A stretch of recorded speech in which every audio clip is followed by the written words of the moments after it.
Okay, new beginning, S of swords, 6 of pentacle, 7 of wands. Okay, आपने इस month को काफी पैशनेट तरीके से स्टार्ट किया है। मे बी आपकी लाइफ में कोई तो भी न्यू बिगिनिंग की स्टार्टिंग हो चुकी है और आप मुझे काफी रिस्पॉन्सिबल काइंड के पर्सन नजर आ रहे हैं कि इस मंथ में आपने सोचा है कि आपको लोगों की हेल्प करनी है, अपने फैमिली मेंबर्स का ध्यान रखना है, कोई नेगेटिव एनर्जी आपके सराउंडिंग में आनी नहीं चाहिए। और डिफेंसिव काइंड की आपकी एनर्जी दिख रही है मुझे, किसी भी काइंड के नेगेटिव लोगों को एंट्री नहीं देना है, पॉजिटिविटी के साथ आगे बढ़ना है। तो बहुत अच्छा माइंडसेट लग रहा है मुझे आपका। चलिए, सबसे पहले मैं आपके करियर से रिलेटेड बात करूंगी। करियर में तो मैं बोल ही चुकी हूँ कि काफी पैशनेट तरीके से आपने इस मंथ को स्टार्ट किया है। तो आपके पास कोई अपॉर्चुनिटी आई है या आपने कुछ ऐसा चीजें देखी हुई हैं, रिसोर्सेस खोज निकाले हैं कि आपको वो आगे तक काम में आएंगे। क्या आप कुछ लोगों के ऐसे कुछ रेपुटेटेड पर्संस के लोगों के कांटेक्ट में आए हैं? मे बी आपको किसी इंटेलिजेंट काइंड के पर्सन या एक्सपीरियंस्ड पर्सन ने आपको गाइड किया है कि आपको क्या करना चाहिए आगे लाइफ में। आपके बिजनेस से रिलेटेड या आपके करियर से रिलेटेड, एजुकेशन से रिलेटेड, स्टडी से रिलेटेड उन्होंने आपको गाइड किया हुआ है। 7 ऑफ वॉन्ड्स के साथ आप डिफेंसिव भी बन गए हैं। मतलब आपके रास्ते में अगर कोई नेगेटिव एनर्जी आती भी है, नेगेटिव लोग आते भी हैं, तो आप उनको साइडलाइन करेंगे, क्योंकि आपको पता है कि आपकी लाइफ में प्रायोरिटी किस चीज की है, क्या चीज इंपॉर्टेंट रखता है ना। तो आप उसी के साथ आगे बढ़ोगे। ये वॉन अगर आप लिए हो तो आपको पता है कि ये इंपॉर्टेंट है, बाकी सारी चीजें तो आपको डाइवर्ट करने आई हैं। जितने भी वॉन से ये आपको डाइवर्ट ही करेंगे, तो इसलिए आपने सोचा है कि आपके हाथ में जो वॉन है आपका फोकस सिर्फ उस पर ही रहेगा। बाकी सारी चीजें जो डिस्टर्बिंग एलिमेंट है उसको साइडलाइन करना है। अच्छी एनर्जी है। अब मैं आपकी लव लाइफ से रिलेटेड बताऊं तो लव लाइफ में भी आप इस वीक में कुछ तो भी स्टार्टिंग देख सकते हैं। जो अभी तक चीजें स्टक चल रही थी तो इस वीक में वो स्टार्ट हो सकती हैं। आपके पार्टनर का आपके साइड कोई भी कम्युनिकेशन आ सकता है, या आप अपने आप को इन चीजों में इन्वॉल्व करने लगे हैं। मतलब लोगों की हेल्प करना, लोगों के बारे में सोचना। अगर आपके साथ किसी ने गलत भी किया है ना, तो आप उसको इजीली माफ कर दोगे। आपने अपनी मेंटालिटी ऐसी बना ली है क्योंकि आप अपनी लाइफ में आगे बढ़ना चाहते हो, स्टक नहीं होना चाहते हो, न्यू बिगिनिंग चाहते हो। अब मैं आपके पार्टनर की एनर्जी निकालना चाहूंगी तो पता चलेगा कि वो किस एनर्जी में चल रहे हैं इस वीक में। उनकी एनर्जी क्या है? उनकी एनर्जी है हर्मिट की, व्हील ऑफ फॉर्च्यून की, बॉटम में आया है 6 ऑफ कप्स की। ओके, आपके पार्टनर की एनर्जी भी मुझे बहुत पॉजिटिव लग रही है। वो फिलहाल में स्पिरिचुअलिटी से कनेक्ट हुए हैं, या उन्होंने फिलहाल में मेडिटेट करना स्टार्ट किया है, अपनी चीजों पे थिंक करना शुरू किया। अभी तक वो बगैर सोचे समझे अगर कोई एक्शन ले लेते थे, आपके साइड कोई नेगेटिविटी लेके आते थे, तो उनको समझ में आया है। वो बहुत रिग्रेट है उनको, अगर आपके साथ उन्होंने कुछ नेगेटिव चीजें की है, बुरा किया है, तो उसको उनको रिग्रेट है और वो आपके साथ वापस से स्टार्ट करना चाहते हैं पॉजिटिव साइकिल का। ये 2 कार्ड ये जो आए हैं, wheel of Fortune with 6 of cups, ये यही बता रहे हैं कि एक पॉजिटिव शिफ्ट वो अपनी लाइफ में लाना चाहते हैं। आपके साथ वो न्यू बिगिनिंग करना चाहते हैं। न्यू बिगिनिंग के नीचे आया है व्हील ऑफ फॉर्च्यून, तो वो इस साइकिल को एंड करके, नेगेटिव साइकिल को एंड करके पॉजिटिव साइकिल, न्यू बिगिनिंग को आपके साथ स्टार्ट करना चाहते हैं। बिकॉज उनको बहुत अच्छे से पता है कि यू आर देयर सोलमेट, है ना।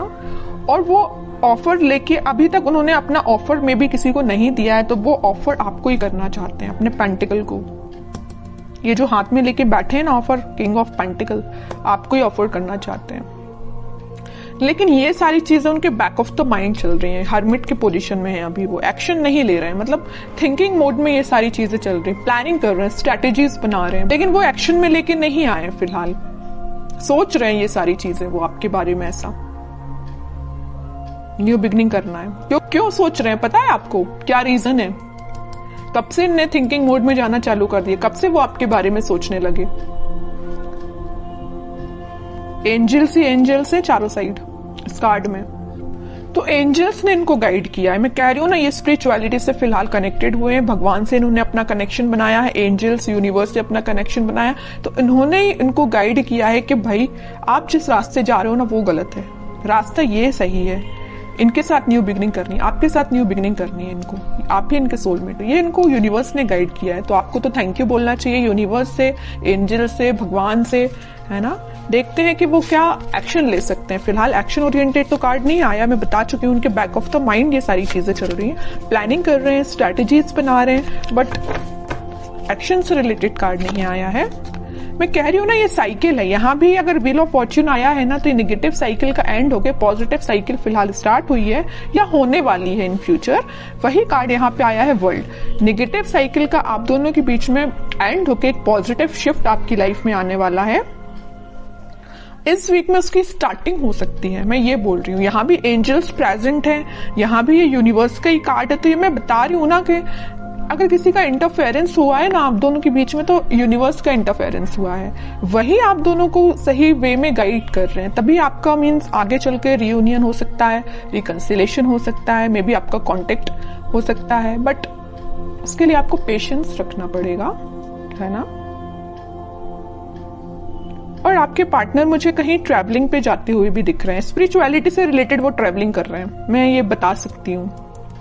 कहीं तीर्थ पे जाना या किसी मंदिर जाना, या जो भी वो रिलीजन से बिलोंग करते हैं वहां पे उनका विजिट होना, है ना। स्पिरिचुअलिटी के किसी प्लेस पे जाना, इस तरीके उनका बोलना चाहिए ट्रैवलिंग इन्वॉल्वमेंट लग रहा है इस वीक में मुझे। उनके माइंड में काफी ज्यादा क्लैरिटी आ गई है, मैं कह रही हूँ। देखो यहाँ पे आया है किंग ऑफ सॉर्ड, तो बॉटम में आया है क्वीन ऑफ सॉर्ड्स। इधर देख रहे हो आप, दोनों साइड से किंग एंड क्वीन की एनर्जी निकल के आई है। क्वीन के माइंड में भी क्लैरिटी आ गई है, किंग के माइंड में भी क्लैरिटी आ गई। दोनों के हाथ में स्वॉर्ड है। किसी भी नेगेटिव काइंड की एनर्जी को दोनों इन्वॉल्व नहीं करना चाहते हैं। मतलब मस्कुलाइन फेमिनाइन दोनों एनर्जी यहाँ प्रेजेंट है। तो आपके पार्टनर में और आप में दोनों एनर्जीज प्रेजेंट रहेंगी। जहां पे आपको इमोशनल होने की जरूरत है वहां आप इमोशनल रहोगे, जहां आपको थोड़ा प्रैक्टिकल बनने की जरूरत है वहां आप प्रैक्टिकल रहोगे। सेम आपके पार्टनर के साथ ये चीजें हो रही हैं। और आपके माइंड में भी क्लैरिटी आई है, आपके पार्टनर के माइंड में भी क्लैरिटी आई है। ये क्यों हुआ है? ये हुआ है डिवाइन इंटरवेंशन, यूनिवर्स का इंटरवेंशन। इस वीक में तो वो एक्शन लेने का मैं कह रही हूँ, प्लानिंग बना रहे हैं, स्ट्रेटेजीज बना रहे हैं, है ना। माइंड में अभी तक उनकी क्लैरिटी नहीं आई थी, तो इस वीक में क्लैरिटी आ जाएगी। कुछ लोगों के पास कम्युनिकेशन भी आ सकता है, और जिनके पास कम्युनिकेशन नहीं आया तो मैं उनसे बोलूंगी थोड़ा पेशेंस रखिए, क्योंकि यहाँ यूनिवर्स अपना काम करना उन्होंने स्टार्ट कर दिया है ना। तो आप यूनिवर्स के काम में आप इंटरफेयर नहीं कर सकते। यूनिवर्स जरूर आपके लाइफ में इंटरफेयर करके आपकी बिगड़ी हुई चीजों को बना सकते हैं, है ना। तो आपको क्या कर सकते हैं? आप कुछ भी नहीं कर सकते, बस आप पेशेंस रखिए। स्पिरिचुअलिटी से आप भी कनेक्ट हुए जैसे आपके पार्टनर कनेक्ट हुए हैं, बस आपको इतना करना है। फिर भी मैं लास्ट कार्ड और निकालना चाहूंगी, क्या वो इस वीक में कोई एक्शन ले सकते हैं। देखिए यहाँ पे कार्ड आया है night of pentacle with 5 of swords. Action आएगा, बट मैं कह रही हूँ नाइट ऑफ पेंटिकल्स में अभी भी बोल रही हूँ एक्शन बहुत स्लो उसमें चल रहा है। सोच रहे हैं, अभी धीरे धीरे एक्शन लेंगे आपके साइड। उनके माइंड में थोड़ा बहुत अगर कन्फ्लिक्ट प्रेजेंट है अभी, मैं नहीं कह रही कि एकदम से क्लैरिटी आ गई उनके माइंड में, अभी भी उनके माइंड में थोड़ा बहुत कन्फ्लिक्ट है कुछ लोगों की वजह से। तो उसको जैसे ही वो क्लैरिफाई करेंगे, जैसे ही वो उसको साइडलाइन करेंगे, आपके साइड उनका मूवमेंट वैसे तो हो चुका है, अभी स्लो तरीके से, वो फास्ट तरीके से मूव करके आपके साइड बिल्कुल आएंगे। लेकिन आपको पेशेंस रखना पड़ेगा, क्योंकि इस वीक में आपको मैं यही बोलूंगी कि थोड़ा पेशेंस रखिए, क्योंकि कुछ लोगों के पास ही कम्युनिकेशन आएगा, ठीक है। बट सबसे मेन चीज ये है, देखिए कम्युनिकेशन आना एक बात अलग होती है, लेकिन आप जब तक इंसान के माइंड में क्लैरिटी नहीं आए तब तक वो कम्युनिकेट करके भी क्या करेगा, कोई मतलब का नहीं है। आप किसी पर्सन से कम्युनिकेशन कर रहे हैं, बात कर रहे हैं जब तक, और आप उसको क्लैरिफिकेशन दे दे के परेशान है, लेकिन सामने वाला समझने को तैयार ही नहीं है, तो आप क्या करेंगे। इससे बेटर है ना कि आप शांत बैठिए और उसके टर्न का वेट करिए कि खुद से आके आपको बोले कि भाई मेरा माइंड में क्लैरिफिकेशन हो चुका है, मुझे सारी चीजें क्लैरिफाई हो चुकी हैं, अब मैं आपके साइड एक्शन ले सकता हूँ। वो ज्यादा बेटर है ना, इसलिए अब कह रही हूँ थोड़ा सा पेशेंस रखिए।